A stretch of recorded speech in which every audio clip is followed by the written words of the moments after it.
যেই মা জগৎ থেকে বিদায় নিয়ে চলে গেলে ওই মায়ের গুরুত্বটা বোঝা যায়। যেই মা অন্ধকার কবরে চলে গেলে ওই মায়ের গুরুত্বটা বোঝা যায়। ওরে আমার বাবাজি ভাইরা, আজকে জগতের মধ্যে তোমার মা আছে, তোমার বাবা আছে। আজকে তোমার মাকে দেখো না, তোমার বাবাকে দেখো না। ওই মা ওই বাবা যদি তোমার প্রতি অসন্তুষ্ট হয়ে যায়, 4 লক্ষ টাকা খরচ করে হজ করে আসো না কেন, মসজিদে ইবাদত করে কপালে ঘটা লাগায় দাও না কেন, হজ একবার নয়, 2 বার নয়, 4 বার 5 বার হজ করো না কেন, কোটি কোটি টাকা খরচা করে তুমি কুরবানি দাও না কেন, কোটি কোটি টাকা খরচা করে তুমি মসজিদ বানায় দাও না কেন, তোমার মা যদি তোমার জন্য অসন্তুষ্ট হয়ে থাকে, তোমার সারা জীবনের ইবাদত আল্লাহর দরবারে কবুল হবে না। জোরে বলেন সুবহানাল্লাহ। সারা জীবনের ইবাদত আল্লাহর দরবারে কবুল হবে না। এখন নিউ জেনারেশনের কিছু ছেলে আছে, তারা আবার বলে হুজুর আপনি যে মা কেলে ওয়াজ করছেন, তো এমন মা বাপ আছে আমাকে দেখতেই পারে না। বলে কি বলে না, আমাকে দেখতেই পারে না, জমি জায়গার ভাগও ঠিকঠাক ভাবে দেয়নি। কিছু মা বাপও আছে বাবা, 4টা ছেলে আছে, 4টা ছেলের মধ্যে যার একটু রোজগার উপার্জন বেশি, তার সন্তান আদিকে নিয়ে খুব চুমাকে করে নাকি বলে, যার একটু রোজগার বেশি। আর যে বেটার রোজগার কম, ওই বেটাকে অর্থাৎ তার পোতাকে একটা চকলেটও দেয় না। এইরকম মানুষ জগতের মধ্যে আছে। তবে বাবাজি ভাইরা, আমি একটা কথা বলে যাই, কর্ণপাত করে শুনে না। কারণ মা বাবাকে আমার আল্লাহ তাবারাক তাআলা এমন একটা পাওয়ার দিয়েছে, মা বাবা অন্যায় করুক, দোষ করুক, তোমাকে জমির ভাগ দেখে না দেখ, তুমি সন্তান হইয়া তোমার মা বাপের বিচার করতে পারবে না। ওই মা বাপের বিচার একমাত্র কিয়ামতের দিন আমার আল্লাহ তাবারাক তাআলা করবে। জোরে বলেন সুবহানাল্লাহ। মা বাবা এই কথাটা শুনেছে, সন্তান যদি মায়ের সেবা না করে, সন্তান যদি বাবার সেবা না করে, তবে ওই সন্তান জাহান্নামে যাবে। তবে মা তুমি কি জানো না, জানো না তোমার সন্তানের প্রতি তোমার একটা হক আছে। ওই হকটা যদি তোমার সন্তানের আদায় না করো, তুমিও কিয়ামতে জান্নাত পাবে না। প্রত্যেকের একটা করে হক আছে না নাই? আছে। ও বাবাজি ভাইরা, তবে আমি আপনাকে একটা কথা বলে যাই শোনে, জগতের মধ্যে একমাত্র বিনা স্বার্থে, বিনা আপনার টাকা পয়সার জন্য যদি কেউ আপনাকে মহব্বত করতে পারে, সে হলো পিতা আর মাতা। তাছাড়া জগতের মধ্যে ভাই বোন, আত্মীয় স্বজন, শ্বশুর শাশুড়ি, বিবি পর্যন্ত আপনাকে স্বার্থ ছাড়া ভালোবাসবে না। আপনি বলবেন হুজুর গো, আমার বিবি হলো অর্ধাঙ্গিনী, আমার বিবি হলো সারা জীবনের সঙ্গিনী, অতএব আমার বিবি কেমন করে আমাকে স্বার্থ নিয়ে ভালোবাসে। আপনি উপার্জন করা বন্ধ করে দেন, 10 দিনের মাথায় আপনার বিবি বলবে, স্বামী গো আজকে তোমাকে বিবাহ করে আমার জীবনটা বরবাদ হয়ে গেছে। কমেন্ট বক্সে জানিয়ে দিন আপনার মতামত। ভিডিওটি ভালো লাগলে অবশ্যই একটি লাইক দিন এবং শেয়ার করুন। পরবর্তী আপডেটের জন্য চ্যানেলটি সাবস্ক্রাইব করে আমাদের সাথেই থাকুন। ধন্যবাদ। কমেন্ট বক্সে জানিয়ে দিন আপনার মতামত। ভিডিওটি ভালো লাগলে অবশ্যই একটি লাইক দিন এবং শেয়ার করুন। পরবর্তী আপডেটের জন্য চ্যানেলটি সাবস্ক্রাইব করে আমাদের সাথেই থাকুন। ধন্যবাদ। আজকে জগতের মধ্যে আমরা বাড়িতে বসে থেকে ইসলাম পেয়েছি, কারণ আমার বাপ মুসলমান ছিল তাই আমি মুসলমান, আমার দাদু মুসলমান ছিল তাই আমি মুসলমান। আজকে ইসলামের জন্য যুদ্ধে যেতে হয় না, আজকে ইসলামের জন্য জিহাদের ময়দানে যেতে হয় না, আজকে ইসলামের জন্য নিজের প্রাণকে বিলীন করে দিতে হয় না।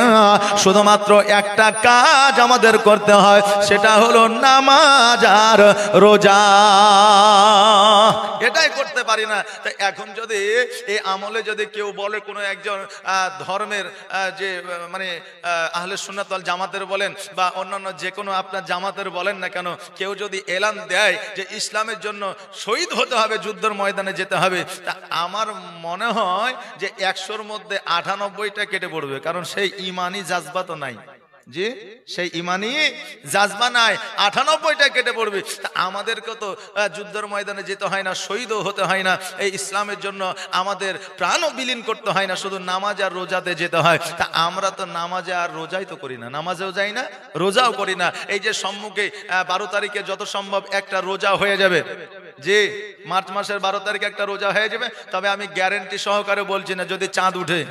এখন আলেমদের আগেও দোষ, পেছনেও দোষ, সামনেও দোষ, ডাহিনেও দোষ, বাঁয়েও দোষ।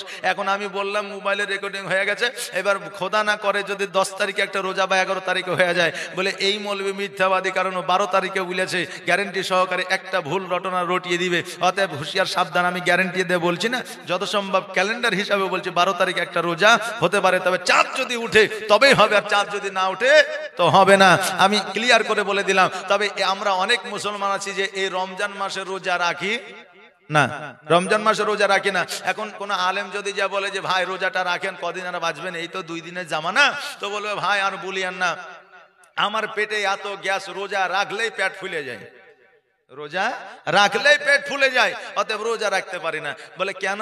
বলে ডাক্তারে বারণ করেছে। আরে ডাক্তারের কাছে গেলেই তো বলে যে তুমি কম্পালসারি বেশি বেশি করে পানি পান করো, তুমি বাড়িতে যখন থাকবা একটু ফলমূল খাওয়ার চেষ্টা করো, তুমি যদি পারো তাহলে বিড়ি, পান, গুটকা, সিগারেট, মদ, তাড়ি থেকে দূরে থাকো। এগুলো ডাক্তারদের প্রথম নিয়মাবলী না নিয়মাবলী নয়? প্রথম নিয়মাবলী। কিন্তু আমরা শুধু রোজার মাসে রোজা করি না, এটাই একমাত্র ডাক্তারের কথা শুনি, বাদ বাকি বিড়ি, পান, গুটকা, মাদক যা আছে সবই খাই। বলে আরে শুধু কি রোজাটাই করতে বারণ করেছে, আর এই পান, গুটকা, বিড়ি এগুলা খেতে বারণ করেছে, কিন্তু এগুলা চালিয়ে দিচ্ছি, কিন্তু রোজাটা করা সম্ভব হয়েছে না। জি আমাদের বর্তমানে এই অবস্থা। আমাদের অবস্থা কেমন জানেন? আমরা ভালোবাসি ভালোবাসি শুধু মুখেই বলি, কিন্তু অন্তরে নাই। অন্তরে ভালোবাসা আমাদের নাই বাপ, কিন্তু আমরা ভালোবাসি এই কথাটা বলি। আচ্ছা মনে কিছু নিবেন না, আগের যুগে বুঝলেন আমাদের বাপজিরা ভাইরা যারা ছিল, তারা কিন্তু স্ত্রীদের আপনার খুব আদর করে যত্ন করে কথা বলতো না। এখন যে যুবক নিউ জেনারেশনের ছেলেরা যেগুলো শিখেছে, এখন স্ত্রী যদি ফোন করে তো ধরা মতো বলে হ্যালো, হ্যাঁ জানু বলো, জি হ্যাঁ সোনামণি বলো, কিন্তু আমাদের বাপজিরা কি আগে তাই বলতো? বলতো না। এখন বুঝলেন স্ত্রীদের সম্বর্ধনা দেয় খুশি করার জন্য, একবারে শুরু করে দিলে আই লাভ ইউ 2 3 4 5 6 7 8 9 10 যত যা আছে বলে দিল। জি কিন্তু আগে এইভাবে কি স্ত্রীদের খুশি আমাদের বাপেরা করতো না? কিন্তু তখন কি মহব্বত কম ছিল? ছিল না, তখনই মহব্বত বেশি ছিল। বলবেন কেমন করে? বলে এখনকার যুবকেরা তো গোলাপ দিয়ে 14ই ফেব্রুয়ারি পালন করে, বিবাহ বার্ষিকী পালন করে, বিভিন্ন পোশাক আশাক দিয়ে স্ত্রীদের খুশি করে। তাহলে এখনকার ভালোবাসাই তো বেশি না? আগে বাপজিরাই ভালোবাসা স্ত্রীদের বেশি দিয়েছে, যার জন্য পরকীয়া কম ছিল। আর এখন যুবক যুবতীদের ভালোবাসা কম, তাই পরকীয়া বেশি।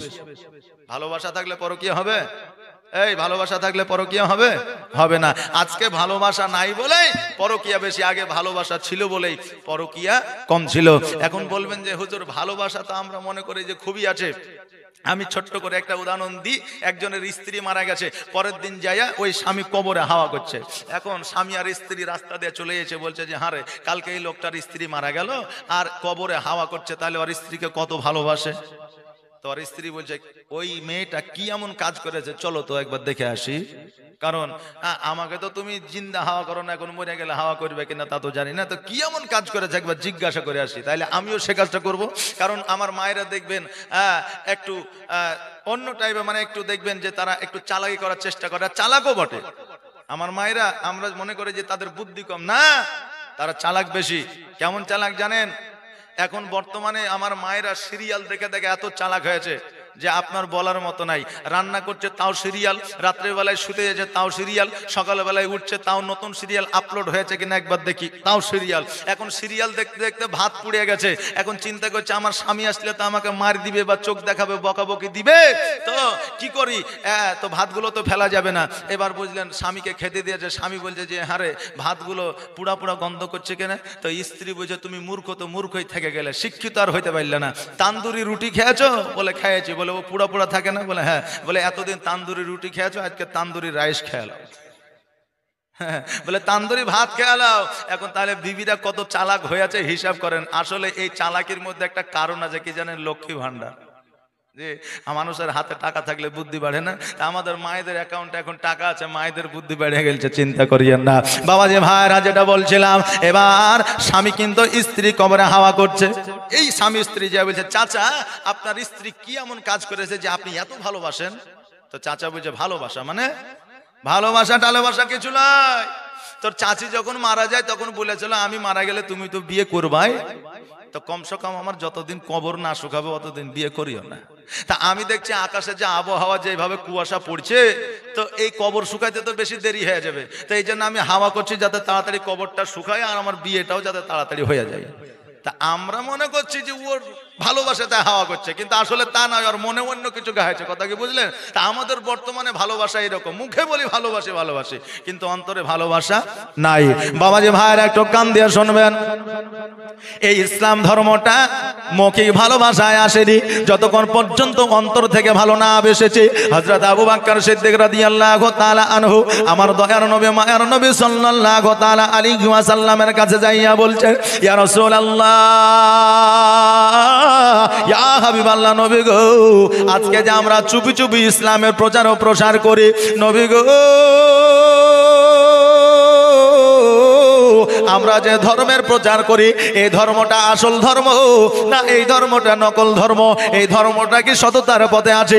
আমার নবীজি বললে, আবু বকর, খোদার কসম করে বলি, আমাদের ধর্মটাই একমাত্র সত্য ধর্ম, যে অন্য কোন ধর্ম সততার পথে নাই। আবু বকর সিদ্দিক রাদিয়াল্লাহু তাআলা আনহু বললেন, ইয়া রাসূলুল্লাহ, যদি আমাদের ধর্মটাই যদি সততার ধর্ম হয়, তবে ধর্মটা কেন চুপি চুপি প্রচার করব?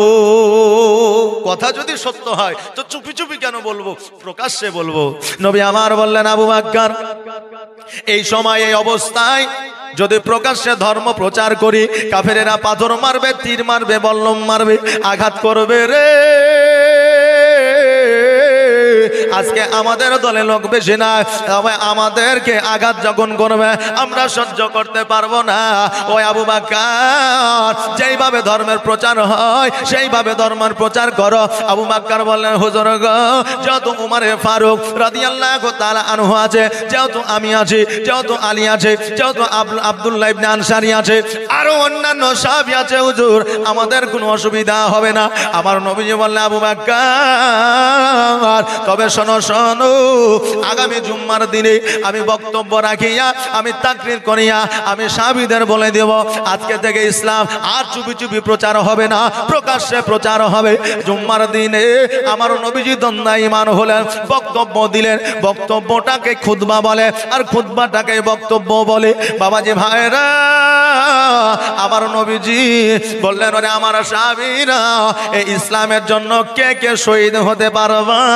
হঠাৎ করে যদি মরণের কথা মানুষকে বলে, দেখবেন অনেক মানুষ হতভম্ব হয়ে যায়। সমস্ত সাহাবীরা মুখটাকে নিচু করে নিয়েছে, নাও বলে না, হ্যাঁ বলে না, ডাইনে তাকায় না, বামে তাকায় না, মুখটাকে যেন উপরের দিকে উঠায় না।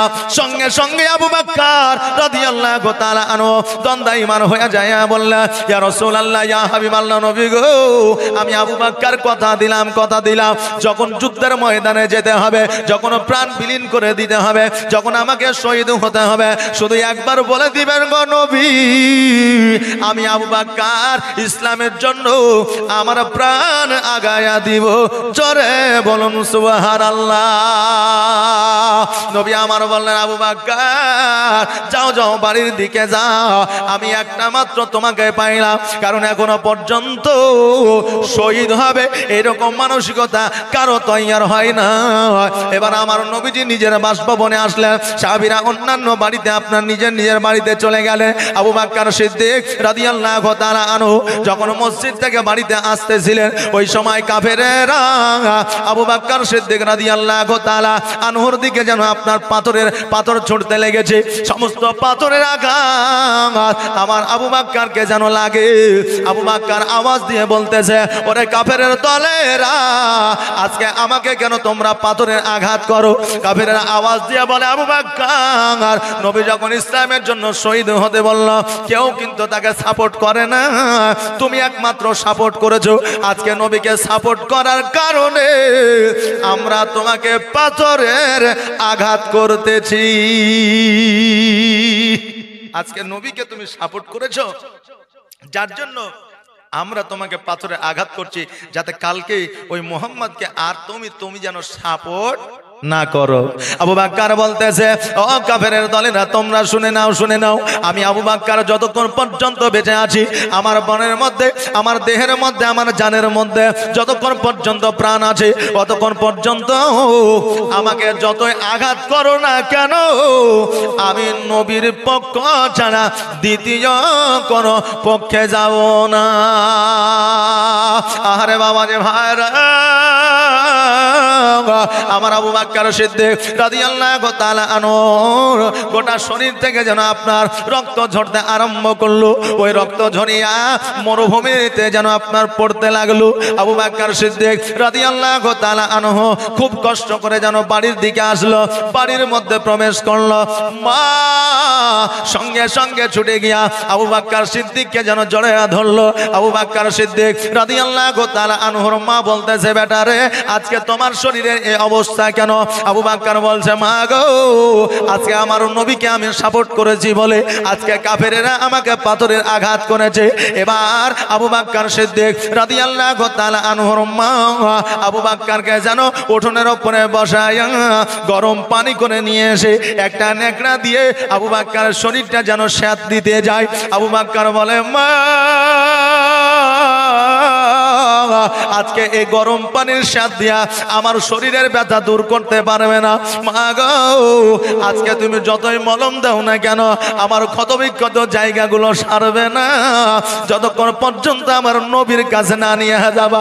মা গো, আজকে আমার শরীরে যত ব্যথা বেদনা যন্ত্রণা আছে, আমার শরীরে যত ক্ষতবিক্ষত জায়গাগুলো আছে, আমার নবীকে দেখলে আমার সমস্ত ব্যথা বেদনা যন্ত্রণা ক্ষতবিক্ষত সারা আপনার সেরে যাবে।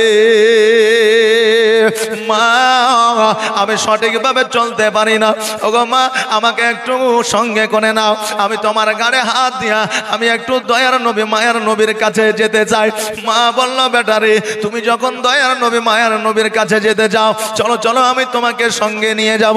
আমার নবীজিকে লইয়া আমার নবীজির কাছে আবু বকর যেন মাকে লইয়া হাজির হইলে। আমার নবীর কাছে যখন আবু বকর হাজির হয়েছেন, কপালে আপনার আঘাত লেগেছে, গালে আপনার আঘাত লেগেছে, আর ওই সমস্ত জায়গাগুলো যেন আপনার ফুলে গেছে। আবু বকর সিদ্দিক রাদিয়াল্লাহু তাআলা আনহু নিজের আপনার চাদর মুবারক দিয়ে যেন আপনার ওই সমস্ত জায়গাগুলো ঢাকতেছে। আজকে যখন আমাদের প্রতি আঘাত হয়, আমাদের নেতার কাছে গিয়ে আমরা সর্বপ্রথম ওই আঘাতের জায়গাগুলো দেখাই, বলে দেখেন মেরেছে, বলে না, বলে না, বলে। কিন্তু আবু বকর সমস্ত ক্ষতবিক্ষত জায়গাগুলো যেন ঢেকে নিয়েছে। নবীর কাছে গেলেন, সালাম দিলেন, আসসালাতু ওয়াসসালামু আলাইকা ইয়া রাসূলুল্লাহ। নবী আমার সালামের উত্তর দিলেন। এবার উত্তর দেওয়ার পরে আমার নবীজি বললেন, আবু বকর, তোমার শরীরটা দুর্বল মনে হয়, বলো বলো তোমার শরীরটা কি ভালো আছে? আবু বকর বলে, হুজুর গো, আপনি কেমন আছেন? নবী আমার বললেন, আলহামদুলিল্লাহ, ভালো আছি। আমার আবু বকর বলে, হুজুর, আজকে আপনি যখন ভালো আছেন গো নবী, আমি খোদার কসম করে বলি, আপনার ভালো হওয়ার কথা শুনে, আপনি আপনার ভালো থাকার কথা শুনে আমি আবু বকর আমার শরীরের সমস্ত পেরেশানি দূর হয়ে গেল। নবী গো, আজকে আপনার ভালো থাকা শুনিয়া আজকে আমি আবু বকর আমার সমস্ত শরীরটা ভালো হয়ে গেল। নবী আমার বলতেছে, আবু বকর, তুমি যতই লুকাও না কেন, আমার কাছে খবর আছে, আমি জানি কাফেরেরা তোমাকে আঘাত করেছে, প্রকাশ্যে ইসলামের প্রচার প্রসার হবে বলে তুমি আমাকে সাপোর্ট করেছো বলে, তুমি আমার পক্ষ নিয়েছো বলে। আবু বকর, আমি জানতাম রে যে আমাদেরকে কাফেরেরা আঘাত করবে, কাফেরেরা যন্ত্রণা দিবে, এটা জানার পরেও আমি এই এলানটা ঘোষণাটা করেছি, প্রকাশ্যে ইসলামের প্রচার প্রসার করতে হবে। ও আবু বকর, শুনে নাও, আজকে মক্কা নগরের কাফেরেরা যেন গম্ভীর্য হয়ে আছে, আজকে মক্কা নগরের কাফেরেরা যেন আমাদের পথে আক্রমণ করবে, এই রকম লক্ষ্য নিয়ে আছে। ও আবু বকর, শোনো, আমাদেরকে যে কোনো সময় মক্কা থেকে মদিনায় যেতে হতে পারে। আবু বকর বলে হুজুর গো আজকে মদিনায় আপনি একাই যাবেন না, আর সঙ্গে কে যাবে? নবী আমার বললেন আবু বকর আমি একাই যাব না, আজকে তোমাকে সঙ্গে করে নিয়ে যাব। আবু বকর বললেন হুজুর গো কবে যাবেন, কখন যাবেন আমাকে জানায়া দিবেন। নবী আমার বললেন আবু বকর আমার আল্লাহ তাবারক তাআলা যতক্ষণ পর্যন্ত আদেশ না দিবে, আমার আল্লাহ তাবারক তাআলা যতক্ষণ পর্যন্ত অনুমতি না দিবে, আমার আল্লাহ তাবারক তাআলা যতক্ষণ পর্যন্ত মদিনা মক্কা থেকে মদিনায় হিজরত করতে না বলবে ততক্ষণ পর্যন্ত আমরা মদিনায় যেতে পারবো না। আমার সোনার মদিনা, আমার প্রাণের মদিনা, আমার দয়ার মদিনা, আমার কলিজার মদিনা, যেই মদিনায় শুয়ে আছেন হাবিবে রব্বানা, আমার জানের মদিনা, আমার প্রাণের মদিনা, আমার দয়ার মদিনা, আমার সোনার মদিনা। কত হাজি হজ করিতে গেল গো মদিনাতে, তবু মদিনা দেখে, তবু মদিনা দেখে হাজিদের জান ভরে না, আমার সোনার মদিনা, আমার প্রাণের মদিনা। ও বাবাজি ভাইরা, আমার আবু বকর বললে হুজুর গো আমার আল্লাহ যখন আদেশ দেবে অনুমতি দিবে আমাকে একবার জানায়া দিবেন, আমি চলে যাব। আমার নবী বলে আবু বকর কখন যাব, কোন সময় যাব এই রকম সময় নির্ধারিত করে বলতে পারি না। এবার আবু বকর বললে হুজুর গো আপনি যখন ইশারা দিয়েছেন ইশারাটাই আমার জন্য কাফি। আমার আবু বকর সিদ্দিক রাদিয়াল্লাহু তাআলা আনহু বাড়িতে গেলেন, নবী আমার নিজ বাসভবনে রইলেন। এইভাবে একদিন, দুই দিন, 4 দিন, 5 দিন অতিবাহিত হতে লাগলো। এবার কাফেরেরা দেখলো ইসলামের প্রচার ও প্রসার খুব দ্রুত হতে লাগলো। এবার বলল মোহাম্মদকে যতক্ষণ পর্যন্ত কতল না করব ততক্ষণ পর্যন্ত ইসলামের প্রচার বন্ধ হবে না। এবার কাফেরেরা আমার নবীকে ঘেরাও করলো যেন আমার নবীকে কতল করে দিবে। আল্লাহ তাবারক তাআলা জিবরাইলকে পাঠিয়ে দিলেন, বলে জিবরাইল রে যাও যাও আমার নবীকে আমার হাবিবকে জানায় দাও মক্কা ছেড়ে যেন আজকে রাত্রিতে মদিনায় হিজরত করে। আমার নবীজি হযরত আলী রাদিয়াল্লাহু তাআলা আনহুকে খবর দিলেন। আলী আমার নবীজির কাছে আসলে আলীকে বললে আলী রে আজকে তুমি বিছানায় ঘুমায়া যাও, কালকে সকালে মদিনায় চলে এসো, মদিনায় তোমার সঙ্গে আমার সাক্ষাৎ হবে। এবার হযরত আলী রাদিয়াল্লাহু তাআলা আনহু যেন বিছানায় শুয়ে গেলেন, মুখটাকে ঢেকে নিলেন। এবার মনে মনে চিন্তা করে আল্লাহ আজকে কাফেররা নবীর প্রতি আঘাত করতো, ওই আঘাতটা যদি আমাকে করে দেয় আমি তো দুনিয়া থেকে বিদায় নিয়ে নেব, আমার তো ইন্তেকাল হয়ে যাবে। আবার চট করে মনে পড়ে গেল আল্লাহ আমার নবী যেই কথাটা বলে দেয় সেটা কোনোদিন মিথ্যা হতে পারে না। যেহেতু আমার নবী বলেছেন কালকে আমার সঙ্গে মদিনায় দেখা করিও, সেহেতু আমার মত হবে না, সেহেতু আমার মত হবে না। নবী আমার বললে জিবরাইল কাফেররা যে এইভাবে ঘেরাও করেছে তাদের সম্মুখ দিয়ে কেমন করে যাব? জিবরাইল বললে হুজুর গো আমার আল্লাহ তাবারক তাআলা বলে দিয়েছে কোরআনের আয়াত পড়ে এক মুষ্টি মাটি নিয়ে আপনি দরওয়াজার সম্মুখে ছিটিয়ে দেন, কাফেররা আপনার চেহারা দেখতে পাবে না।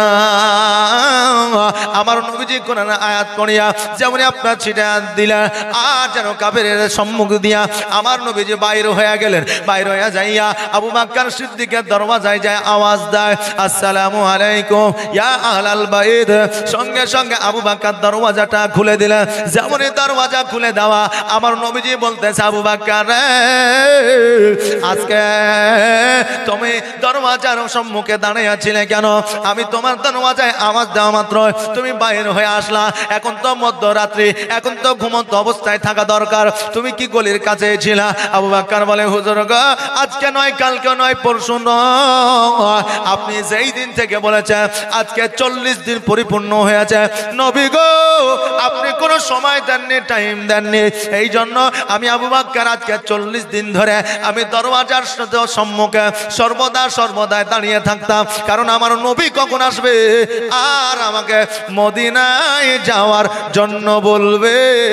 আর নবী যদি আমাকে না পায়, আমার যদি সাড়া না পায়, কাফেররা হয়তো আমার নবীকে আক্রমণ করবে। আমি আবু বকর কিয়ামতের দিন জবাব দিতে পারবো না।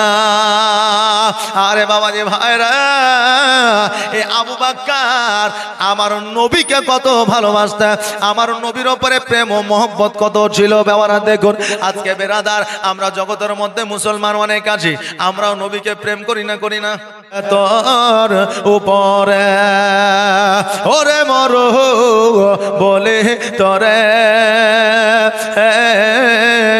দয়ার নবীকে গিয়াছেন তোর উপরে, মরু বলে গিয়াছে সত, মরু বলে গিয়াছে সত, কিন্তু নবীর পায়ে রেখা কেন পরে না?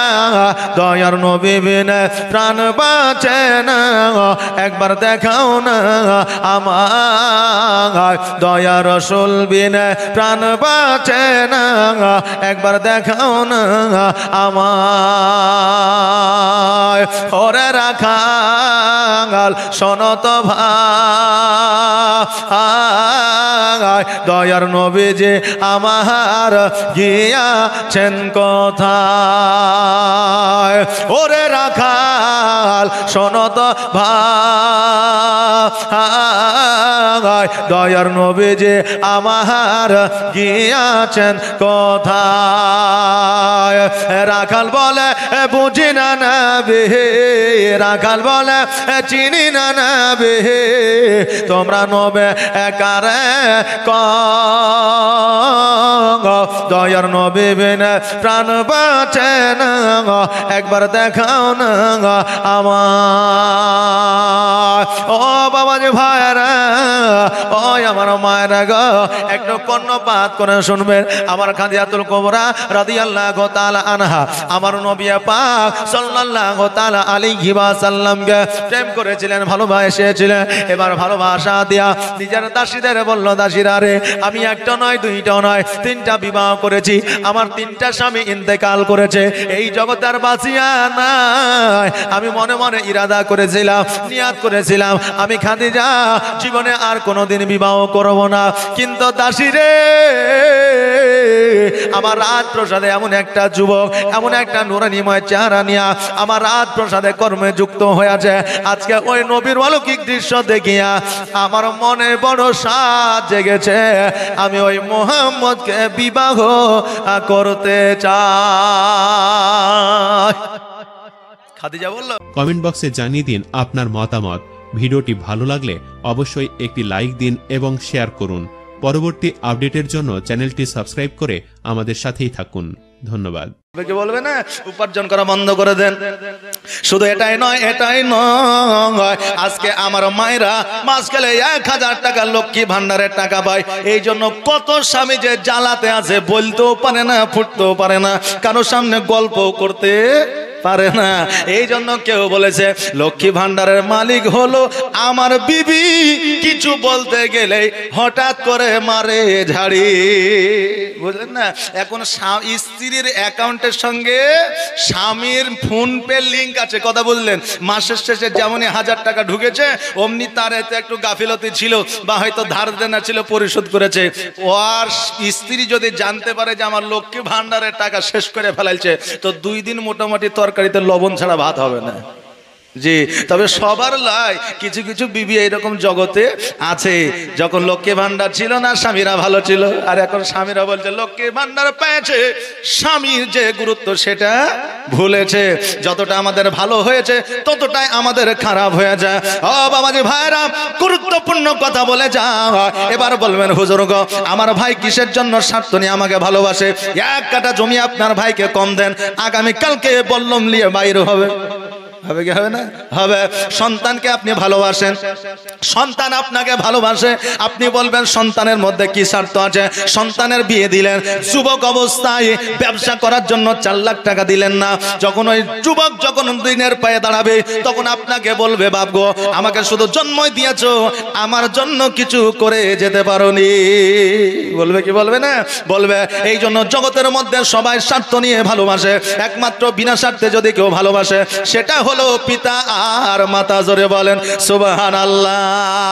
ওরে আমার বাবাজি ভাইরা, আমার আব্বা আপনার আব্বা যখন মাঠে গিয়েছে, চপ্পল ছিল না, অত গরমে রোদ্রের তাপে খালি পায়ে আপনার জঙ্গলে গিয়েছে, জমিতে চাষবাস করেছে, পা ফেটে রক্ত বাইর হয়েছে, কিন্তু ওই বাপ চিন্তা করে না আমার শরীরটা খারাপ হয়েছে, কাজকর্ম করবো না, আমার তো টাকা উপার্জন হয়ে গেছে, আর আমার টাকার দরকার নয়। কিন্তু ওই বাপ নিজের কথা ভেবে নয়, সন্তানের কথা ভেবেছে।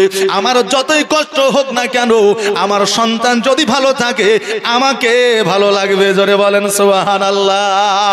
ওই বাপ সারা জীবন কর্ম করতে করতে শেষ বয়সে ইন্তেকালের সময়ও মাঠের মধ্যে ছিল, স্টক করে সে ইন্তেকাল করেছে। কার জন্য সে স্টক করেছে? কার জন্য সে ভাবার চিন্তা করেছিল? নিজের সন্তানের জন্য। এই জন্য বাপ কোনোদিন সন্তানকে স্বার্থ নিয়ে ভালোবাসে না, বিনা স্বার্থে বাপ একমাত্র ভালোবাসে। মা যখন সন্তানকে ভালোবাসে, সন্তানের যদি আপনার জ্বর হয়ে যায়, মায়ের ঘুমটা হারাম হয়ে যায়। সন্তানের জ্বর হয়েছে, কান্না করছে, মা কি ঘুমাবে? যে ঘুমাবে না। মা সারা রাত জেগে থাকে, মায়ের ঘুমটা হারাম হয়ে যায়। মা নিজে না খাইয়া সন্তানকে আগে খাওয়ায়। ওই মা জননীকে ছাড়িয়া আমরা অনেকেই বাপের বাড়ি থেকে শ্বশুর বাড়িতে বসবাস করি। অনেক আছে যে বাপের বাড়ি ছাড়িয়া শ্বশুর বাড়িতে বসবাস করি। শ্বশুর বিয়ে দিল 22 বছর বয়সে, আর সেই দিন থেকে শ্বশুর 500 টাকা 5000 1 বিঘা জমি দিল। এই জন্য বলে যে শ্বশুর অনেক দিয়েছে, বাপ আমার কিছুই দেয়নি। আরে তোমাকে জমি দেখ, জায়গা দেখ, অট্টালিকা দেখ ইয়া না দেখ, তোমাকে জন্ম দিয়ে নিজের পছন্দের খাবারকে বিলীন করে দিয়ে নিজে না খেয়ে তোমাকে খাইয়েছে, এরই তো ঋণ তুমি কিয়ামত পর্যন্ত শোধ করতে পারবে না। যে এর ঋণ তুমি কিয়ামত পর্যন্ত শোধ করতে পারবে না। অতএব শ্বশুর বাড়ি ছাড়িয়া বাপের বাড়ি যদি জীর্ণ কুটির হয় তো বাপের বাড়িতে জীবন যাপন করো, কিয়ামতের দিন আল্লাহর দরবারে তুমি জবাব দিতে পারবে। জোরে বলেন সুবহানাল্লাহ। আব্দুল কুদ্দুস নামে একজন যুবক, যার বাপ ছিল না, মা একাই ছিল।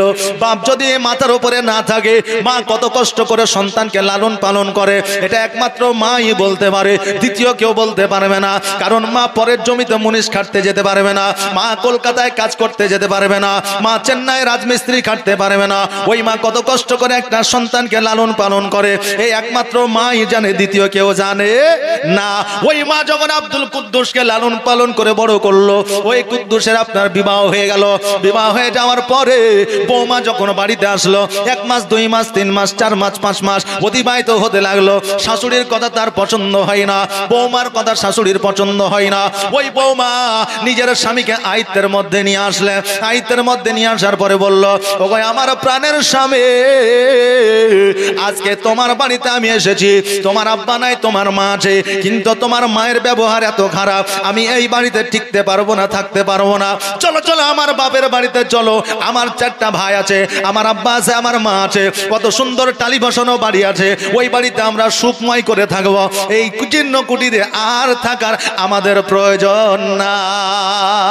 এখন আব্দুল কুদ্দুস দেখলো, তাই তো আমার মা তো আমাকে বাড়ি ঘর করে দিতে পারেনি, শ্বশুরের বড় বড় অট্টালিকা আছে, আমি সেই বাড়িতে গিয়ে আমার জীবনটা যাপন করব।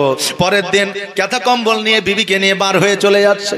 মা জননী দরওয়াজার সম্মুখে দাঁড়ায়া 2 চোখের পানি ছেড়ে দিয়ে বলছে, বেটারে আজকে ছোট্ট থেকে তোমাকে লালন পালন করে বড় করলাম, আজকে তুমি এই অবস্থায় আমাকে ছেড়ে দিয়ে চলে যাবা। ও আব্দুল কুদ্দুস শোনো শোনো, আজকে তুমি ছাড়া আমার জগতে আর কেউ নাই, আজকে তুমি ছাড়া আমার আর কেউ নাই, আজকে তোমাকে নিয়ে তোমার আশাতে আমি বেঁচে আছি। আব্দুল কুদ্দুস শোনো, আজকে তুমি আমাকে ছেড়িয়া চলে যাও না। সন্তান বলল, মা গো আজকে তুমি আমাকে জন্ম দিয়েছো, একটা বাড়ি দিতে পারো না, একটা জমি দিতে পারো না, আজকে তুমি আমাকে কিছুই দিতে পারো না, আজকে আমার শ্বশুরের অনেক কিছুই আছে, আমার শ্বশুরের কাছে গিয়ে আমি জীবন যাপন করব, অনেক কিছুই পাবো। ও বেরাদার, ওই মা কিন্তু আপনার অঝর নয়নে কান্না করতে আরম্ভ করলো। এ বাবাজি ভাইরা, এই আমার যুবক ভাইরা তোমাদের বলে দিয়ে যায়, বাপ মায়ের শেষ বয়সে বাপের এসির দরকার হয় না, বাপের ফ্যানের দরকার হয় না, বাপের খাবারের দরকার হয় না, ওই বাপ মায়ের ভালো বাড়ির দরকার হয় না। শেষ বয়সে বাপের মায়ের যদি দরকার হয়, একটু সেবার দরকার হয়। জোরে বলেন সুবহানাল্লাহ। যারা ইদানিং চাকরি বাকরি পেয়েছে বুঝলেন, তারা গ্রাম ছেড়ে দিয়ে শহরে বসবাস করছে। আর শহরে যখন তাদের অফিসাররা জিজ্ঞাসা করে, হ্যাঁ রে ভাই তোমার বাপ মা বেঁচে আছে? বলে হ্যাঁ বেঁচে আছে। বলে তোমার বাপ মাকে কে দেখে? বলে দেখার কমতি নাই। বলে কে আছে? বলে কেউ নাই, আমি তো একটাই বেটা, চাকরি হয়ে গেছে, শহরে বাস করি। তাহলে তোমার বাপ মাকে দেখে কে? বলে দেখার কি আছে জি, বড় বড় টালি দিয়ে বাড়ি করে দিয়েছি, এসি লাগিয়ে দিয়েছি, ঘরের ভিতরে বাথরুম করে দিয়েছে, কোনো টেনশন নাই। আচ্ছা বলেন, শেষ বয়সে বাপের মায়ের কি এসির দরকার হয়? হয় না। কিসের? সেবার দরকার হয়। কারণ শেষ বয়সে বাপ চলতে পারে না, মা মাজায় ব্যথা নিয়ে উঠতে পারে না, সব সময় ওষুধের প্রয়োজন হয়। আমি তাই বলবো, যুবক রে, আজকে চাকরি পেয়ে গিয়ে শহরে বসবাস করিও না, আজকে তোমার বাপ মাকে দেখার জন্য গ্রামেই থাকো। কারণ জান্নাতে যাওয়ার একটাই রাস্তা, সেটা হলো বাপ আর মা। জোরে বলেন সুবহানাল্লাহ। তুমি কোটি কোটি টাকা খরচা করো, কাজে আসবে না যতক্ষণ পর্যন্ত তোমার মা বাপকে সন্তুষ্টিত না করতে পারবা। আসুন বাবা যে একটু এই দিকে যাই। আব্দুল কুদ্দুস কিন্তু বউ নিয়ে চলে গেল শ্বশুর বাড়িতে। 1 বছর 2 বছর 4 বছর 5 বছর অতিবাহিত করতে লাগলো। এইদিকে মা জননী দুঃখিনী মা একাই কিন্তু আপনার জীবন যাপন করে, কেউ নাই কেউ না। ওই মা বৃদ্ধ হয়েছে, ওই মায়ের শরীর চলে না, কিন্তু মা অনেকবার আব্দুল কুদ্দুসকে ডেকে পাঠিয়েছে, কিন্তু কুদ্দুস কোনোদিনই কিন্তু আসে নাই। কারণ শ্বশুরের টাকা পেয়েছে, শ্বশুরের জমি জায়গা পেয়েছে, শ্বশুরের অট্টালিকা পেয়েছে, এই জন্য কিন্তু আসে না। মা অসুস্থ শরীর নিয়ে জীবন যাপন করে। কিন্তু এই দিকে হঠাৎ করে আব্দুল কুদ্দুসের হাতের মধ্যে একটা ফোড়া হইল। ফোড়া বুঝেন তো? ফোড়া। হঠাৎ করে একটা ফোড়া হইল, 1টা থেকে 2টা হলো, 2টা থেকে 3টা হলো, 3টা থেকে 4টা হলো। এইভাবে আপনার বাড়তে বাড়তে পুরো শরীরে আপনার ফোড়া হয়ে গেল। আর ওই ফোড়ার মধ্যে আপনার পুঁজ চলে আসতে লাগলো। আর শরীরের মধ্যে যদি পুঁজ চলে আসে, ওই পুঁজ থেকে দুর্গন্ধ বের হয় কি হয় না? জি, পুঁজ থেকে আপনার দুর্গন্ধ বের হয়। এবার ওই দুর্গন্ধ যখন বের হইতে লাগলো, সারা বাড়ির মানুষেরা পেরেশানি হয়ে গেল। এবার ওই 4 ভাই বলতেছে, বোন রে, এই আব্দুল কুদ্দুসকে তার জঙ্গলের মধ্যে ফেলে দিয়া, কারণ এই গন্ধ আর সহ্য করা যায় না। বিবি বলে, ভাই রে, আজকে তার মায়ের কাছ থেকে আমাদের বাড়িতে নিয়ে এসেছি, আজকে যদি জঙ্গলের মধ্যে ফেলে দিয়ে আসি, তার মাকে জবাব দিতে হবে। অতএব কি করা যায়? বলে কি করা যায়? বলে একটা কাজ করো, তিরপালের মধ্যে জড়ে নিয়ে তাকে তার মায়ের গলিতে ফেলে দিয়ে আসো। কারণ হইল জঙ্গলের মধ্যে রেখে দিয়ে আসলে পুলিশ আসবে, প্রশাসন আসবে, আমাদের জবাব দিতে হতে পারে। কিন্তু তার মায়ের দরওয়াজার সম্মুখে ফেলে আসলে আমরা তার সন্তানকে ফিরিয়ে দিয়েছি এটা বলতে পারবো। আমাদের জন্য জেল হবে না, কেস হবে না, ফাঁসি হবে না। তিরপালের মধ্যে জড়ে দিয়া ওই মায়ের দরওয়াজার সম্মুখে ফেলে দিয়ে এসেছে। আর যেমনই ফেলে দিয়ে আসা, ওই দুঃখিনী মা ঘরের মধ্যে থেকে জানতে পেরেছে আমার সন্তান আব্দুল কুদ্দুস আমার দরওয়াজায় এসেছে। জোরে বলেন সুবহানাল্লাহ। মা এমনই জিনিস, সন্তান যদি কষ্টের মধ্যে থাকে মা জানতে পারে, সন্তানকে যদি খিদা লাগে মা জানতে পারে, যদি চিন্তায় থাকে মা জানতে পারে। আজকে ওই মা সন্তানের জন্য যদি দোয়া করে দেয়, তার সমস্ত পেরেশান দূর হয়ে যাবে। জোরে বলেন সুবহানাল্লাহ।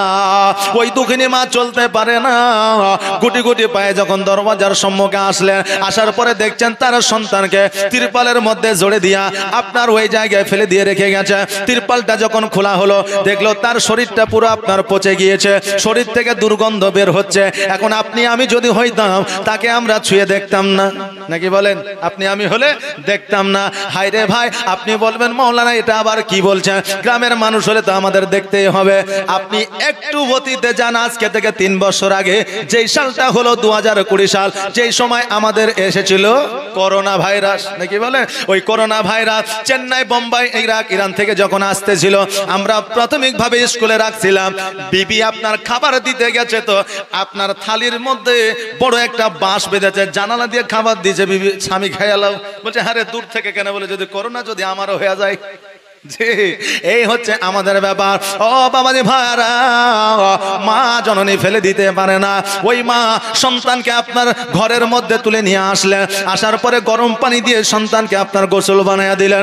প্রতিদিন আপনার ড্রেসিং করে সন্তানের সেবায় মা কিন্তু লেগে গেল। 1 মাস যেমনই অতিবাহিত হয়ে গেল, ওই আব্দুল কুদ্দুস মায়ের সেবায় পুনরায় আবার সুস্থ হয়ে উঠলো। জোরে বলেন সুবহানাল্লাহ। ও বাবাজি ভাইরা, ওই আব্দুল কুদ্দুস বলল, মা গো, জীবনে আমি বড় অন্যায় করেছি, জীবনে বড় দোষ করেছি, মা তুমি আমাকে ক্ষমা করে দাও। মা জননী বলল, বেটা রে, আজকে কেন, তুমি যেই দিন শ্বশুর বাড়িতে চলে গিয়েছিলে সেই দিন তোমাকে আমি ক্ষমা করে দিয়েছি, কারণ আমি জানি আমি যদি তোমাকে ক্ষমা না করি কাল কিয়ামতের দিন আল্লাহ তোমাকে ক্ষমা করবে না। এই জন্য আমি মা, আমি তোমাকে খাস দিলে ক্ষমা করে দিয়েছি। জোরে বলেন সুবহানাল্লাহ। আপন মায়ের মতো কে হবে এই সংসারে? নিজের মায়ের মতো কেউ হবে বাবা? হবে? হবে না। মা 10টা টাকা আঁচলের মধ্যে বেঁধে রেখেছে, সন্ধ্যাবেলায় গ্যাসের ট্যাবলেট নিয়ে এসে খাবো। এইদিকে দুপুর বেলায় বেটাতে বলছে মা 10টা টাকা হবে না। নিজের সন্তানকে না বলতে পারে না, আঁচল থেকে 10টা টাকা খুলে সন্তানের হাতে দিল। রাত্রে বেলায় গ্যাসের ট্যাবলেট খাওয়া হইল না। এরকম মা আছে না নাই? আছে না নাই? আছে। আর এই মাকে যদি আমরা কষ্ট দিই, কিয়ামতের দিন কি জান্নাত পাওয়া যাবে? আপনারা বলবেন, হুজুর গো, মাকে নিয়ে ওয়াজ করছেন, অনেক মৌলবি আছে মাকে দেখতে পারে না। এই কথা গেলে আবুল আবুল শোনা যায়। আরে মৌলবি হলে তো সে লাট সাহেব নয়, আলেম জ্ঞান অর্জন করেছে এটা ঠিকই, কিন্তু মায়ের সেবা না করলে আলেম হয়েও জান্নাতে যাওয়া যাবে না। আপন মায়ের মতো কে হবে এই সংসারে? আপন মায়ের মতো কে হবে এই সংসারে? আর সতলা মায়ের এমন গুণ তুই বলে খাওয়াইবে চোর। সতলা মায়ের এমন গুণ তুই বলে খাওয়াইবে চোর। আপন মায়ের মতো কে হবে এই সংসারে? আপন মায়ের মতো কে হবে এই সংসারে? কমেন্ট বক্সে জানিয়ে দিন আপনার মতামত। ভিডিওটি ভালো লাগলে অবশ্যই একটি লাইক দিন এবং শেয়ার করুন। পরবর্তী আপডেটের জন্য চ্যানেলটি সাবস্ক্রাইব করে আমাদের সাথেই থাকুন। ধন্যবাদ। আব্দুল কুদ্দুস মাকে জড়ায়া ধরে নিয়ে আপনার অঝর নয়নে কান্না করে। মা সন্তানকে ধরে নিয়ে অঝর নয়নে কান্না করে। কারণ সন্তান যদি মায়ের উপরে রাগ করে, মা যদি সন্তানের উপর রাগ করে, যদি আপনার দূরত্ব বজায় রাখে, পরবর্তীতে যখন মিলিত হয় তখন দেখবেন দুইজনের অন্তরে মহব্বত আছে। মাকে যতই না দেখুক, মায়ের প্রতি ওই সন্তানের মায়া আছে। কারণ হইল মানুষ জীবনে 3টা জিনিস ভুলতে পারে না। 1 নম্বর মওত, 2য় নম্বর হলো জন্মস্থান, 3য় নম্বর হলো মা এবং বাবা। জোরে বলেন সুবহানাল্লাহ। আমার দয়ার নবী, মায়ের নবী সাল্লাল্লাহু তাআলা আলাইহি ওয়াসাল্লাম বক্তব্য রাখতেছেন, তাকরীর করতেছেন। এমত অবস্থা আমার দয়ার নবী, মায়ের নবী সাল্লাল্লাহু তাআলা আলাইহি ওয়াসাল্লাম পাগড়ি মুবারকটা খুললেন। খোলার পরে আবু বকর সিদ্দিক রাদিয়াল্লাহু তাআলা আনহুর হাতে দিলেন। দেওয়ার পরে বললেন, আবু বকর, এই যে পাগড়ি মুবারকটা আমি তোমাকে দিলাম, এই পাগড়ি মুবারকখানা নিয়ে তুমি ওই মাহফিলের নিচের দিকে চলে যাও। কারণ ওই দেখো, দূর থেকে একটা মহিলাকে দেখা যায়। ওই বৃদ্ধ মহিলা যখন আমার বক্তব্য শোনার জন্য আসবে, সে যেন মাটিতে না বসে, আমার পাগড়িখানা বিছায়া দিবা, আমার পাগড়ির উপরে যেন ওই মহিলা বসে। জোরে বলেন সুবহানাল্লাহ। হযরত আবু বকর সিদ্দিক রাদিয়াল্লাহু তাআলা আনহু বলে, হুজুর গো, জগতের মধ্যে এমন ভাগ্যবতী মহিলা কে আছে যে আপনার পাগড়ি মুবারকের উপরে বসবে? হুজুর গো, আমার পাগড়ি মুবারকটা দিছি, আমার পাগড়ি মুবারকের উপরে বসবে। আমার নবীজি বললেন, তোমার পাগড়ি দিয়ে কাজ হবে না। বলে, হুজুর, ওমরে ফারুকের পাগড়িটা দিচ্ছি। বলে, ওমরে ফারুকের পাগড়ি দিয়ে কাজ হবে না। বলে, হুজুর, হযরত আলী রাদিয়াল্লাহু তাআলা আনহুর পাগড়ি মুবারকটা দিচ্ছি। বলে, হযরত আলীর পাগড়ি মুবারক দিয়ে কাজ হবে না। বলে, হুজুর, জগতের মধ্যে এমন কে ভাগ্যবান মহিলা আছে যে আপনার পাগড়ি মুবারকের উপরে বসবে। আমার নবীজি দুই চোখের পানি ছেড়ে দিয়ে কান্না করতে আরম্ভ করলে বলে, আবু বকর রে, 6 বছর বয়সে আমার মাকে হারিয়েছি, 6 মাস বয়সে আমার আব্বাকে হারিয়েছি। জগতের মধ্যে আমি মায়ের স্নেহ যত্ন পাই না, আমার আব্বার কোলে উঠতে পারি না। আজকে আমার মা নাই, আজকে আমার আব্বা নাই। ও আবু বকর, আজকে মা নাই আব্বা নাই বলে কতজনে আমাকে পাথরের আঘাত করেছে, আমার শরীরটা রক্তাক্ত করে দিয়েছে।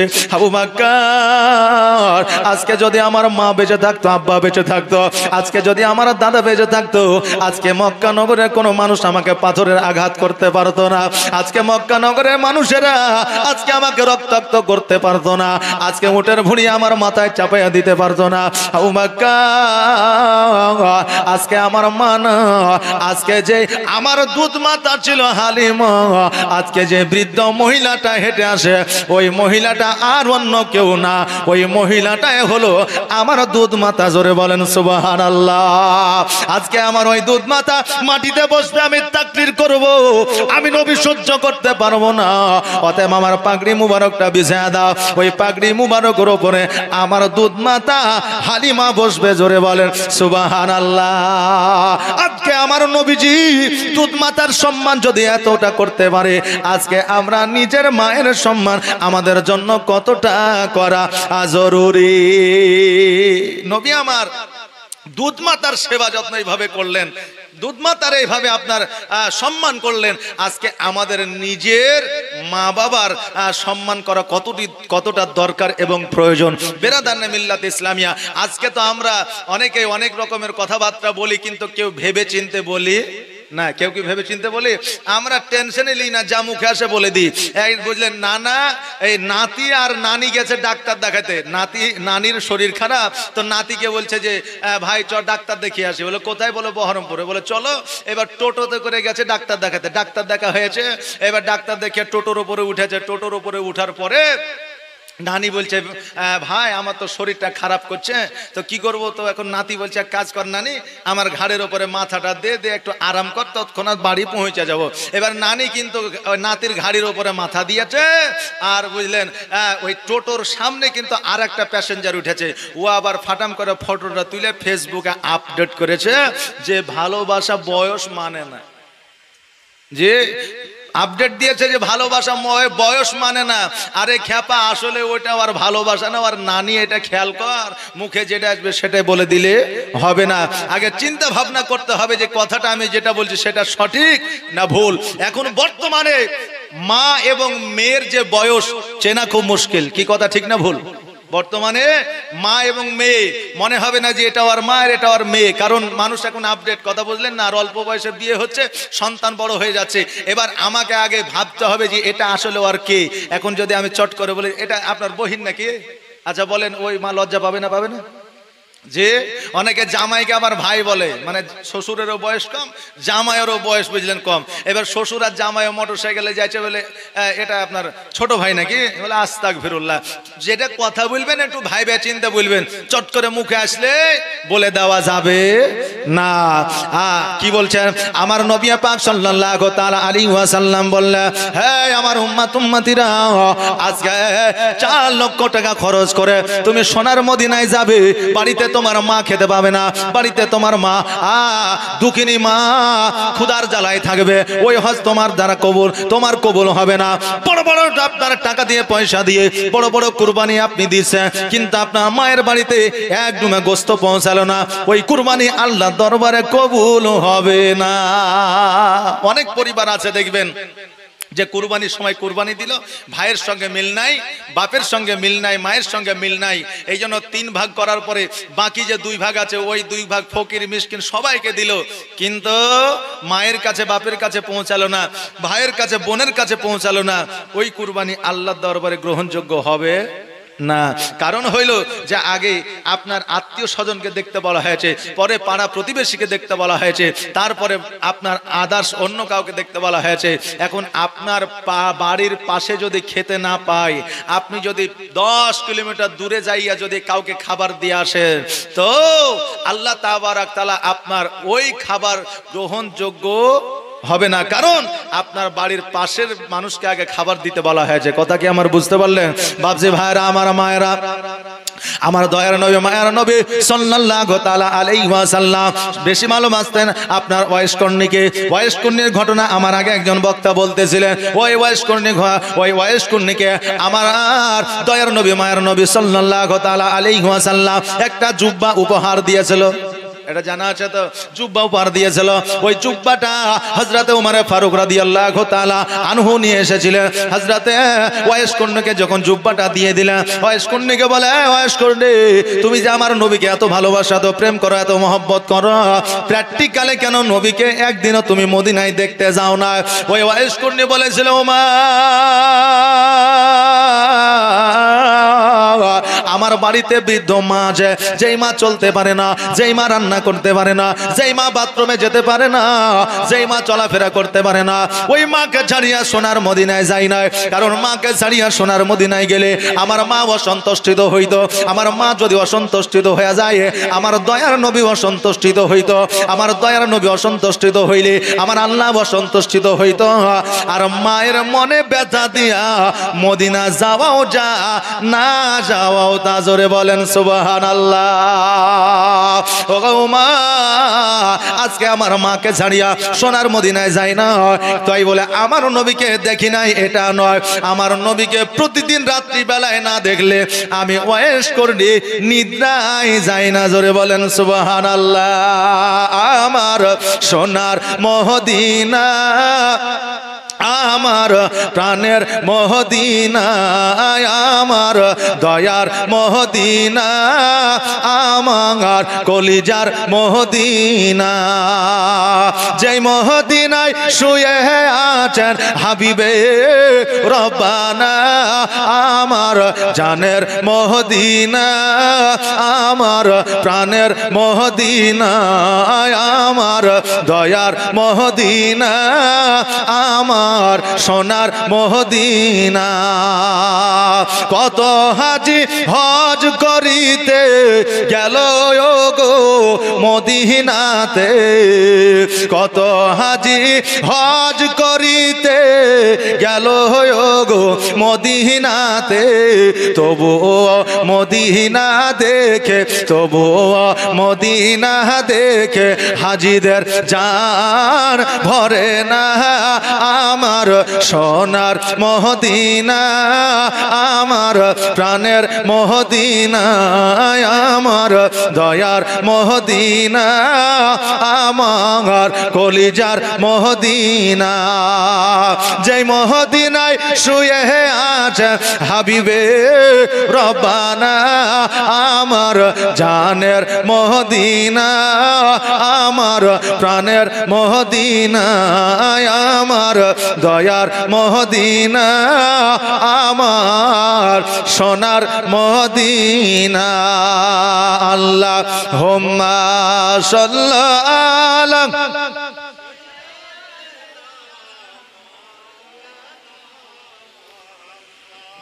ওয়া আলা আলি সাইয়্যিদিনা সাল্লাল্লাহু আলা মুহাম্মাদিন মোহাম্মদ হরদম জবা পাক নামে মোহাম্মদ হরদম জবা শফিয়ানা মোহাম্মদ। ও বিরাদা আমার হযরতে উমরে ফারুক রাদিয়াল্লাহু তাআলা আনহু বললে, ও ওয়াইস করনি, তুমি তো মদিনায় যাওনি ঠিক আছে, কিন্তু আমি যে তোমার সম্মুখে দাঁড়ায় আছি, বলো বলো আমাকে তুমি কি চিনতে পেরেছো? হযরতে ওয়াইস করনি বললে, ও উমরে ফারুক শোনো গো, আমি তোমাকে প্রথম থেকে চিনে নিয়েছি। কারণ হইল আজকে যে সোনার মদিনা আমার নবীজি, আমার নবী পাক সাল্লাল্লাহু তাআলা আলাইহি ওয়াসাল্লামের গা থেকে যে খুশবুটা, যে সেন্টটা আসতেছিল, ওই খুশবু, ওই সেন্টটা আমি তোমার গা থেকে, তোমার শরীর থেকে পেয়েছি। আমি বুঝে গিয়েছি তুমি নবী পাক সাল্লাল্লাহু তাআলা আলাইহি ওয়াসাল্লামের সাহাবী। আর আমি বুঝে গিয়েছি এই সময় খলিফায়ে রাশিদিন একজনই আছে, যার নাম হলো হযরত উমরে ফারুক রাদিয়াল্লাহু তাআলা আনহু। আজকে ওই খলিফা ছাড়া কেউ আমার কাছে আসতে পারবে না। এই জন্য আমি বুঝে নিয়েছি তুমি হলে উমর। জোরে বলেন সুবহানাল্লাহ। আজকে একজন নবীর প্রেমিক, নবীর গোলাম, যার নাম হলো ওয়াইস করনি, এ যদি গায়েবের খবর দিতে পারে, আমার নবী কি গায়েবের খবর দিতে পারে না? একজন নবীর গোলাম ওয়াইস করনি গায়েবের খবর দিতে পারে, তা আমার নবী কি গায়েবের খবর দিতে পারে না? আজকে কিছু বাতিল ফেরকার মানুষ আছে যারা বলে থাকে যে নবী গায়েবের সংবাদ দিতে পারতো না। জোরে বলেন নাউজুবিল্লাহি মিন জালিক। বাপজি ভাইরা, আমার নবী পাক সাল্লাল্লাহু তাআলা আলাইহি ওয়াসাল্লামকে বিজ্ঞানেরও বিজ্ঞান বলা হয়েছে, আমার নবীজিকে দার্শনিকের দার্শনিক বলা হয়েছে, আমার নবীজিকে ডাক্তারেরও ডাক্তার বলা হয়েছে, আমার নবীজিকে আপনার মাস্টারেরও মাস্টার বলা হয়েছে। জোরে বলেন সুবহানাল্লাহ। আমার নবীর মতো এখনো পর্যন্ত কেউ আসেনি, কিয়ামত পর্যন্ত আসবে না। জোরে বলেন সুবহানাল্লাহ। কারণ যেমন ফুল হবে তেমন খুশবু হবে। কই বলছে যে ফুল যোগ যুগান্তরে খুশবু ছড়ায়। জোরে বলেন সুবহানাল্লাহ। একটা আওয়াজ দিয়ে বলেন না সুবহানাল্লাহ। যে ফুল যোগ যুগান্তরে খুশবু ছড়ায়, এঁকেছি সে ফুল মোরা, এঁকেছি সে ফুল মোরা মনেরই কাবায়। যে ফুল যোগ যুগান্তরে খুশবু ছড়ায়। হাবিবে খোদা তিনি নবী কামলে ওয়ালা, তার ওই ছোঁয়াতে আজ দুনিয়া উজালা। তারে বিরহে দু চোখ, তারে বিরহে দু চোখ অশ্রু ঝরায়। যে ফুল যোগ যুগান্তরে খুশবু ছড়ায়। যার নাত পেশ করে খোদ খোদা তাআলা, কবি আর কবি গাথে শত সুরের মালা। যার নাত পেশ করে খোদ খোদা তাআলা, কবি আর কবি গাথে শত সুরের মালা। তার প্রেমে পাগল আহমে, তার প্রেমে পাগল আহমে কেঁদে যে বেড়ায়। যে ফুল যোগ যুগান্তরে খুশবু ছড়ায়। এঁকেছি সে ফুল মোরা, এঁকেছি সে ফুল মোরা মনেরই কাবায়। যে ফুল যোগ যুগান্তরে খুশবু ছড়ায়। বাবাজি ভাইরা, আমার নবী পাক সাল্লাল্লাহু তাআলা আলাইহি ওয়াসাল্লামের যে সাহাবী আপনার খলিফায়ে রাশিদিন চারজন ছিল, ইনাদের বিচার ব্যবস্থা এমন ছিল, ইনাদের চলাফেরা এমনই ছিল, আজও পর্যন্ত কেউ ইতিহাসে প্রমাণ করে দিতে পারবে না যে কোন রকমের বিচার গালাত করেছে। জোরে বলেন সুবহানাল্লাহ। বিচার আচার ভুল করেছে এরকম ইতিহাসে কেউ দেখাতে পারবে না। আর বর্তমানে আমাদের এমন বিচারক আছে বুঝলেন, যে একটা বিড়িতেও বিক্রি হয়ে যায়। যে ভাই ভাই ঝামেলা করেছে, এখন দেখছে বিচার তো আমার ওপরে হয়ে যাবে, তখন যে দেশের নেতা মোড়ল তার কাছে গিয়ে বলে ভাই একটা সিগারেট খান, বলে না না আরে খান সিগারেট। এখন একটা সিগারেট দিয়েছে, তো বলছে ভাই আমার ভাই খুব জ্বালাচ্ছে, প্রতিদিন হাইসা বললাম লেবার হয়েছে, বিচারটা করে দিতে হবে। এখন দেখছে একটা সিগারেট খাইছে, মানে ইয়ার পক্ষ দিয়ে বিচারটা করতে হবে, কথা বুঝলেন না? সুবহানাল্লাহ মাশাআল্লাহ। তো এখন বিড়ি সিগারেটও মোড়ল কেনা যায়, কিন্তু বাপজি ভাইরা আমার মায়েরা, আমার খলিফায়ে রাশেদিন আমার নবীজি যিনারা ছিলেন, ইতিহাসের পাতা লক্ষ্য করে দেখেন যে ইনাদের বিচার ব্যবস্থা এমন ছিল যে চাহে তার সন্তান হোক, চাহে তার স্ত্রী হোক, চাহে তার বাপ হোক, চাহে তার বংশ হোক, কোন রকমের ছাড় ছিল না। একজন যুবক হঠাৎ করে একটা পাথরে আঘাত দিয়ে একজন বৃদ্ধ মানুষকে আপনার হত্যা করে দিয়েছে, কতল করে দিয়েছে। ওই বৃদ্ধের দুই সন্তান ওই যুবককে ধরে নিয়ে চলে আসে। ধরে নিয়ে আসার পরে আপনার হযরত ওমর ফারুক রাদিয়াল্লাহু তাআলা আনুর কাছে আপনার জমা দিয়েছে। জমা দেওয়ার পরে বলে আমিরুল মুমিনিন, আজকে এই যুবক আমার বাপকে হত্যা করেছে, কতল করেছে, এর বিচার চাই, বিচার চাই। আমার হযরত ওমর ফারুক রাদিয়াল্লাহু তাআলা আনহু বললেন, শোনো রে, মওতের বদলা হলো মওত, মওতের বিচার হলো মওত। অতএব এই একজনকে কতল করে দিয়েছে, মেরে দিয়েছে, এর বিচারও হবে মওত, একেও কতল করে দিতে হবে, নইলে ফাঁসিতে ঝুলাইয়া দিতে হবে। অতএব এর বিচার আর অন্য কোনো কিছু বিচার হবে না।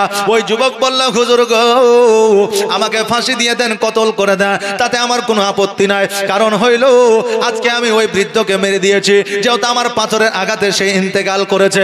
বলে যুবক রে, আজকে এই যুবককে তুমি কেন পাথরে আঘাত করেছ?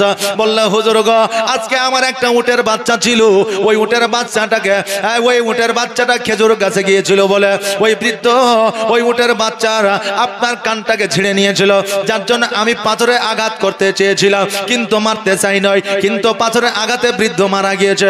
হুজুর গো, আমার মারার কোনো উদ্দেশ্য ছিল না। উমর ফারুক রাদিয়াল্লাহু তাআলা আনহু বললেন, আমি তো বুঝলাম ঠিক আছে, কিন্তু যেহেতু তোমার পাথরের আঘাতে মারা গিয়েছে, সেহেতু তোমাকে ফাঁসির মঞ্চে উঠতে হবে, সেহেতু তোমাকে মৃত্যুদণ্ড দেওয়া হবে। ওই যুবক বলল, হুজুর আমাকে মৃত্যুদণ্ড দেন, অসুবিধা না, কিন্তু আমাকে 2 দিনের জন্য আমাকে একটু বাড়িতে যাইতে দে। উমর ফারুক বলল, শোনো, এই রকম বিচার ব্যবস্থা নাই, তবে তোমার জন্য আমি তোমাকে বাড়ি যেতে দিতে পারি, কিন্তু শোনো, তোমার পরিবর্তে কাউকে একজন রেখে যেতে হবে, তোমার পরিবর্তে কাউকে একজনকে রেখে যেতে হবে। তুমি যদি না আসো তাহলে ফাঁসিটা কিন্তু তার হবে যে তোমার পরিবর্তে থাকবে। বললো হুজুর গো, এই জায়গায় আমার ভাই নাই, আমার বিরাদার নাই, এই জায়গায় আমার চাচা নাই, বংশ নাই, এই জায়গায় আমার আত্মীয় নাই, কেউ নাই থাকার মতো, আমি কাকে রেখে যাব? তবে হুজুর আমাকে যেতে দিতেই হবে, যেমন করেই হোক আমাকে একটু যাওয়ার ব্যবস্থা করে দেন। বলে তুমি বাড়ি কেন যাবা, কিসের উদ্দেশ্যে যাবা? বলে হুজুর গো, আমি হলাম বাড়ির বড় ছেলে, আমার 2টা, একটা ভাই আছে, একটা বোন আছে, আমার আব্বা মারা গিয়েছে, মা মারা গিয়েছে, আমার কাছে সমস্ত জমি জায়গা সোনা দানা আছে, আমার ওই ভাই বোনের হকটা বুঝায় দিয়ে আসতে চায়, কারণ ওই ভাই বোনের হকটা যদি বুঝায় না দিয়ে আসি, কিয়ামতের দিন আমাকে জবাব দিতে হবে। স্বর্ণ টাকা পয়সা মাটির মধ্যে পুঁতে আছে, ওইগুলো নষ্ট হয়ে যাবে, ভাইরা অভাবে থাকবে, আমার ভাইরা ক্ষুধার্ত জীবন যাপন করবে। হুজুর গো, কথা দিলাম আমি আবার পুনরায় ফিরে আসবো, আমাকে 2 দিনের মতো ছাড় দিয়ে দেয়। ওগো হুজুর, আজকে আমার ভাইয়ের হকটা আমি বুঝা দিয়ে আসতে চাই। উমর ফারুক বলল, আমি তো বুঝলাম, কিন্তু তোমার পরিবর্তে কাউকে না রাখলে আমি তোমাকে ছুটি দিতে পারবো না, ছাড় দিতে পারবো না। এমন অবস্থা আমার নবীজির একজন সবচাইতে প্রিয় সাহাবী ছিলেন, যার নাম ছিল হযরত আবু যার গাফফারী। ওই আবু যার গাফফারী দ্বন্দ্ব ঈমান হলেন আর বললেন, রে উমর, এই যুবককে ছেড়ে দাও, এই যুবক বাড়িতে যাবে। বলে আবু যার গাফফারী, যুবককে ছেড়ে দিলে এর পরিবর্তে কে থাকবে? আবু যার গাফফারী বললেন, শোনো গো, এই যুবকের পরিবর্তে আমি কারাদণ্ডে থাকবো। জোরে বলেন সুবহানাল্লাহ। উমর ফারুক বলতেছে, এ আবু যার গাফফারী, শোনো, আজকে এই যুবক যদি ফিরে না আসে তোমাকে ফাঁসি দিতে হবে, তোমাকে মৃত্যুদণ্ড দিতে হবে। হযরত আবু যার গাফফারী বলল, এই উমর ফারুক, শোনো শোনো, আজকে এই যুবক মিথ্যাবাদী হতে পারে না, এই যুবকের মধ্যে চালাকি থাকতে পারে না, কারণ যেহেতু নিজের ভাই বোনকে হক বুঝা দিতে চায়, সেহেতু এর দ্বারা মিথ্যা বলা সম্ভব নয়। কারণ বর্তমানে এক ভাই অপর ভাইকে হক বুঝা দেয় না, কথা ঠিক না ভুল? এক ভাই অপর ভাইকে হক বুঝা দেয় না, কারণ এক কাটা বেশি পাইলে অপর ভাইকে আপনার বেশি দিতে যায় না। বোনেদেরকে প্রায় বাড়িতে ঠগায়, কারণ বোনের হক বোনকে ভাইরা দেয় না। বোনের 1 বিঘা জমি ভাগ পাবে, এখন বোনকে ডেকে বলছে, বোন রে এক কাজ কর, 1 বিঘা জমি 1 লাখ টাকা লে দে, জমিখান দিয়ে দে, তুই আর জমিলে কোথায় যাবি, সেই তো তোকে বিক্রি করতে হবে। আচ্ছা বলেন 1 বিঘা জমির দাম কি 1 লাখ টাকা? জি মিনিমাম 8 লাখ টাকা 7 লাখ টাকা নাকি বলেন। এখন বোন বলছে ভাই এত কম কেন, একটু বাড়িয়ে দাও। বলে দেখ গরিব মানুষ, বাড়িয়া চাড়িয়া লিস না, ওইটাই লে, নিতে হয় লে, না নিতে হয় না লে। এখন বোন দেখছে তাই তো মা নাই বাপ নাই, যদি কোনো অসুবিধা হয় তাহলে ভাইয়ের কাছে আসতে হবে, ভাইয়ের সাথে সম্পর্কটা রাখতে হবে। তো ঠিক আছে যেটা দিবে দিও। বোন কিন্তু মন থেকে মানে লিলে না, কিন্তু বোনকে মানিয়ে নিতে বাধ্য করা হলো। আচ্ছা ওই জবাব কিয়ামতের দিন দিতে হবে। নারে তাকবীর, নারে তাকবীর, নারে রিসালাত, মাসলাক আলা হযরত জনাব মুফতি জাহাঙ্গীর আলম সাহেব জোরে বলে জিন্দাবাদ। এই দেখেন না, বসেন বসেন হযরত, আমি চলে এই তো আসলেন, ছেড়ে দেব, মানুষ অনেক সময় ধরে ওয়াজ চলছে মাশাআল্লাহ। হ্যাঁ সুবহানাল্লাহ, একবার দরুদ পড়েন, আল্লাহুম্মা সাল্লি আলা মাওলানা মুহাম্মাদ ওয়া আলা